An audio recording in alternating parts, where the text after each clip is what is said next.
In today's tech tip, I'll be showing you how to use the iOS 16 feature called voice isolation to reduce background noise when you're in a phone call. Now for this tutorial, I'm using the iPhone 14 Pro running iOS 16, but you can use this feature for other iPhone models, at least the ones running iOS 16. So what you need to do is go to the phone call. You have to be in an active phone call for this to work. So go ahead and get into your phone call. And during the phone call, you can swipe down from the top right of the screen.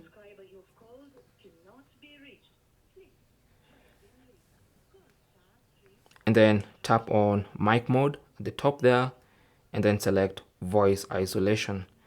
By default, it's going to be on standard.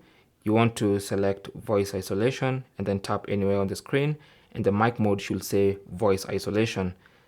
Now it's going to try and block or mute all the background noise when you're in an active phone call. Now once you set it up once, it's going to be the setting for subsequent phone calls on your iPhone, unless of course you reset your settings. So that's basically how to reduce background noise in a phone call using your iPhone. Thanks for watching. Leave your comments and questions down below, and good luck.